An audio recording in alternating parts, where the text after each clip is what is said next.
Hello to everyone listening to this channel. My name is Jason, I'm 38 years old, and I work as a realtor in San Francisco. I have a wife, Emily, who's 35, and two children, a son, Michael, 10 years old, and a daughter, Sophie, 7 years old. We live in a cozy house in the suburbs, and from the outside, it might seem that we have a perfect life. But as they say, there's a fly in every ointment. And today, I want to tell you a story that turned my life upside down. It all started about 6 months ago. It was a typical Sunday, and we were having lunch with Emily's parents. Her father, Frank, was, as usual, telling his endless golf stories, and I was trying not to fall asleep right at the table. And then my mother-in-law, Martha, unexpectedly turned to me. "Jason, dear, I have a favor to ask. You know that Frank and I have long wanted to sell our old house on the coast? Well, we've finally decided to do it. Maybe you could help us with this? You're a professional in this business after all." I almost choked on a piece of pie. To be honest, the thought of working with my mother-in-law didn't particularly inspire me. Martha had always been, how should I put it, demanding. But it was awkward to refuse, and Emily had already gotten excited about this idea. "Of course, Mom. Jason will be happy to help, right, honey?" She turned to me with such enthusiasm that I simply had no choice. "Yes, of course, why not?" I forced a smile. "Let's go next week, take a look at the house and discuss the details." That's how this story began. I couldn't have imagined where this seemingly ordinary business proposal would lead. The following week, Martha and I went to see the house. It was an old but very charming Victorian-style mansion, located right on the ocean shore. The view was stunning, but the house needed serious renovation. "So, what do you think? How much can we get for it?" Martha asked, as we were inspecting the living room. I calculated in my head. Considering the location and potential, I think we can ask for about $5 million, but we'll need to do some work before selling to raise the price. Martha nodded thoughtfully. "Yes, you're right. Frank has completely neglected the house in recent years. Maybe you could help me with the renovation. You have experience in this, don't you?" I felt trapped again. On one hand, I didn't want to spend my free time renovating my mother-in-law's house. On the other hand, it was a chance to earn a good commission. "Okay, Martha, I'll help. But let's make a clear plan and work schedule. I don't have much free time." "Of course, dear. I'm so glad you agreed. We'll work great together, you'll see." Martha patted me on the shoulder, and I felt a slight unease. For some reason, I felt like I was getting into something more than just selling a house. Chapter 2. Developing Relationships. The next few weeks flew by in a blur. I was torn between my main job, family, and renovating Martha's house. We spent almost every weekend there, and sometimes I would stop by after work to check on the progress. I have to give Martha credit. She turned out to be an excellent partner. She wasn't afraid of dirty work, could paint walls or plaster ceilings for hours. We often worked late, and then sat on the veranda, admiring the sunset and discussing plans for the next day. One evening, after we finished painting the living room, Martha suggested, "Jason, how about a glass of wine? We worked hard today, we deserve it." I agreed, although I usually tried not to drink with clients. But Martha isn't exactly a client after all, she's my mother-in-law. We sat on the veranda, and I suddenly noticed how beautiful Martha looked in the rays of the setting sun. She was over 50, but she had aged well. A slim figure, well-groomed hair, lively eyes. "To a successful sale." Martha raised her glass. "To a successful sale," I echoed, unable to take my eyes off hers. We got to talking. It turned out we had a lot in common. Love for travel, interest in art, even our musical tastes matched. I caught myself thinking that I hadn't found it so easy and interesting to talk to a woman in a long time. "You know, Jason," Martha said suddenly, leaning slightly towards me, "I'm so glad you agreed to help with the house. We make a great team." Her hand touched mine as if by accident, and a slight shiver ran through my body. I felt myself blushing and hurried to change the subject. "Yes, the work is going great. By the way, they're coming to install new windows tomorrow. We'll need to oversee that." Martha smiled and leaned back in her chair. "Of course, you're right. It's late. Time to go home. See you tomorrow?" I nodded, feeling both relief and strange disappointment. All the way home, I couldn't get the image of Martha in the sunset out of my head. What's happening to me? This is my mother-in-law, damn it. At home, Emily greeted me. "How's the project of the century going?" she asked with a smile. "Fine," I replied, trying not to meet her eyes. "Just very tired. I'll take a shower and go to bed." Lying in bed next to my wife, I couldn't fall asleep for a long time. Thoughts about Martha, her smile, the accidental touch were spinning in my head. I felt like the last scoundrel, but I couldn't help myself. The following weeks became a real test. I caught myself looking forward to meetings with Martha, inventing reasons to stay at the house longer. We increasingly found ourselves in ambiguous situations, accidentally colliding in a narrow corridor or reaching for the same tool simultaneously.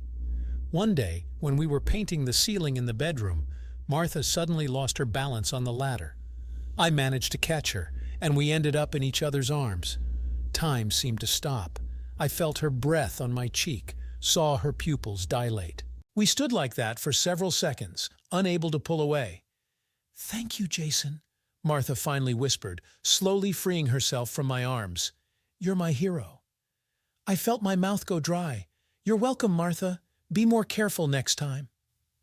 The rest of the day we worked in silence, avoiding looking at each other. But the tension between us was palpable. I realized I was balancing on the edge of a precipice, but I couldn't force myself to stop. Chapter 3. Culmination. It happened on a Friday evening.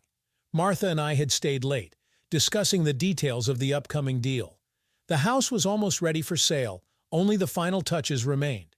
Emily and the kids had gone to her sister's for the weekend, so I wasn't in a hurry to get home. "How about a glass of wine for the road?" Martha suggested. "Let's celebrate an almost completed project."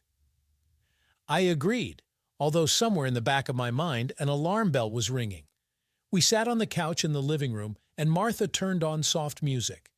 "You know, Jason," she said, looking me straight in the eyes, "I'm so grateful to you for all your help. You have no idea how much this means to me." Her hand rested on my knee, and I felt an electric wave run through my body. "Martha, I began, but she interrupted me, putting her finger to my lips. "Shh, don't say anything. Just let me thank you." And then she kissed me. At first gently, almost innocently, and then more and more passionately. I knew I should stop, push her away, leave. But instead, I returned the kiss with such fervor that I didn't recognize myself. What followed is a blur in my memory. Intertwined bodies, hot kisses, ragged breathing. We did it right there on the couch in the living room, forgetting about everything in the world. It was crazy, wrong, but so good that I couldn't and didn't want to stop. Afterwards, we lay embracing and silent. Martha spoke first. "Jason, I don't know what came over me. I'm sorry. Please." I turned to her. "Martha, there's nothing to forgive. We both wanted this, but what now?" She sighed. "I don't know. I love Frank. You love Emily. We have families, children. We can't—" "Yes, you're right," I agreed, feeling a lump in my throat. "It was a mistake, a beautiful one, but a mistake." We dressed in awkward silence. Before leaving, I turned around. "Martha, we can still be friends, right? After everything?" She smiled sadly. "Of course, Jason. We're family after all." All the way home, I couldn't come to my senses. What have I done? How can I look Emily and Frank in the eyes now? How to live on with this burden on my soul? Chapter 4. Realization and Decision. I spent the next few days in a fog. I couldn't concentrate at work. At home, I was distracted and quiet. Emily asked several times if everything was all right, but I brushed her off with vague answers. "Just tired, dear. This project with your parents' house is taking a lot out of me."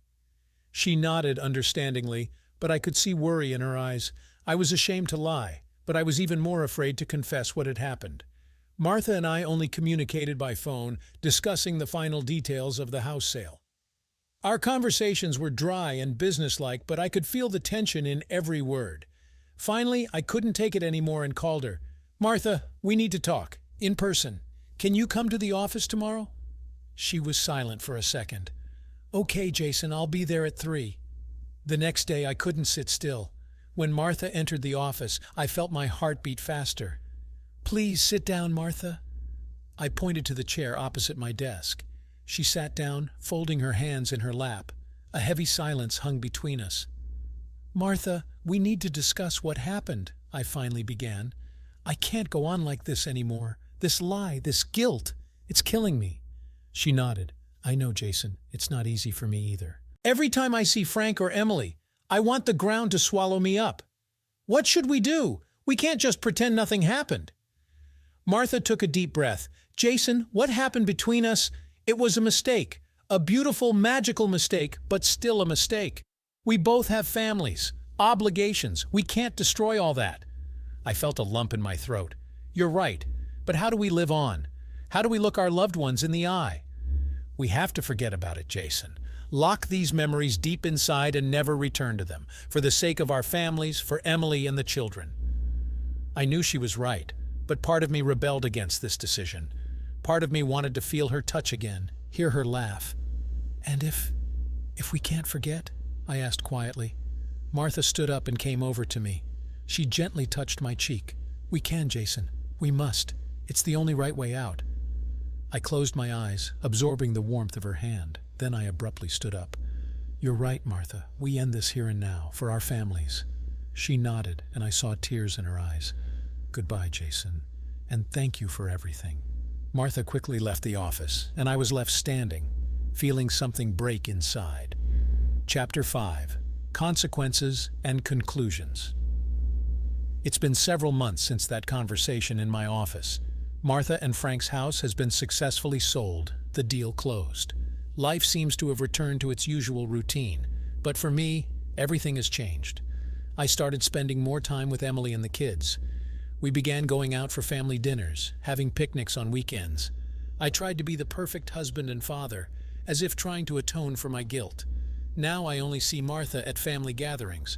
Our communication is polite, but cold. Sometimes I catch her looking at me, sad, full of unspoken words. In such moments, my heart clenches, but I force myself to turn away and continue talking to someone else. Emily, it seems, suspects nothing. But sometimes I notice her looking at me intently, as if trying to solve some puzzle. In such moments, I want to tell her everything, fall to my knees and beg for forgiveness. But I restrain myself, knowing that it would destroy not only our marriage but the whole family. Every day I wake up with a sense of guilt and go to sleep with it. This is my cross, and I'm ready to bear it for the rest of my life if that's the price for preserving my family. You know, when I started this story, I thought I was looking for justification for my actions. But now I understand that there is no and can be no justification for betrayal.